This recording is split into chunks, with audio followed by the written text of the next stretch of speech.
আসসালামু আলাইকুম ভিউয়ার্স, সবাইকে ওয়েলকাম জানিয়ে নতুন আরও একটি এপিসোড শুরু করছি। আজকের এপিসোডে থাকছে টক ঝাল মিষ্টি স্বাদের কাঁচা আমের শরবতের রেসিপিটি।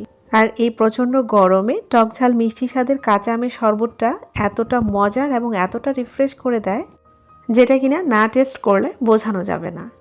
কাঁচা আমের শরবত তৈরি করার জন্য একটা হাঁড়িতে বেশ কিছুটা পানি নিয়ে তার মধ্যে 3টি আম নিয়েছি, আমি সেদ্ধ করে নেব।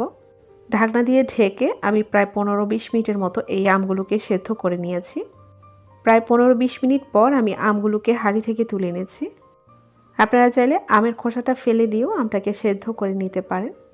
আর এই 15-20 মিনিটে কিন্তু আমটা সম্পূর্ণ সেদ্ধ হয়ে যাবে। আমগুলোকে হাঁড়ি থেকে নামিয়ে সম্পূর্ণ ঠান্ডা করে নেব। তারপর আমি এর খোসাটা ছাড়িয়ে নিয়েছি। খোসা ছাড়ানোর পর আমি হাত দিয়ে চেপে চেপে এর আমের পিউরিটা বের করে নেব।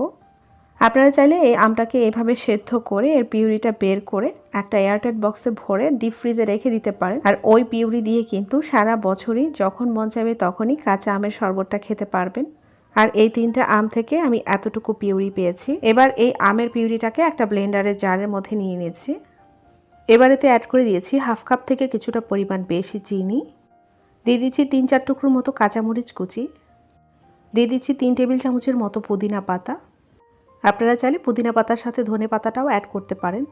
দিয়ে দিচ্ছি সামান্য একটু লবণ, সামান্য একটু বিট লবণও দিয়ে দিয়েছি। জাস্ট 2 ফোঁটার মতো গ্রিন ফুড কালার দিয়ে দিয়েছি, এটা অপশনাল, আপনারা চাইলে বাদ দিতে পারেন। এবার এতে 1.5 গ্লাসের মতো পানি অ্যাড করেছি। এবার ভালো করে ব্লেন্ড করে ফেলবো। 2 মিনিটের মতো ব্লেন্ড করলে এরকম ঘনত্বের একটা শরবত তৈরি হয়ে যাবে। আপনারা চাইলে আরেকটু পাতলাও করতে পারেন শরবতটা। এর ঘনত্বটা একটু বেশি হলে আমার কাছে খেতে ভালো লাগে। 2 পাশ থেকে লেবুর স্লাইস আর পুদিনা পাতা দিয়ে সাজিয়ে নিয়েছি।